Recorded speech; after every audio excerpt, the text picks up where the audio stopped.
Après le succès rencontré lors de la première expérience japonaise, la deuxième édition de cette biennale est de retour du 24 au 28 mars 2009 sur la ville de Nîmes.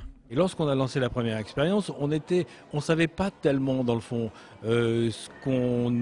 quelle voie on allait défricher. On savait qu'on avait un beau projet, mais on s'est rendu compte que même après l'avoir fait, du retentissement que ça a eu, de l'impact que ça a eu et de ce que ça a provoqué aussi chez le spectateur, mais chez nous aussi, cette rencontre, cette découverte des artistes japonais. Une manifestation qui, pour sa deuxième expérience, est déjà la plus grosse rencontre d'artistes contemporains japonais sur le sol européen.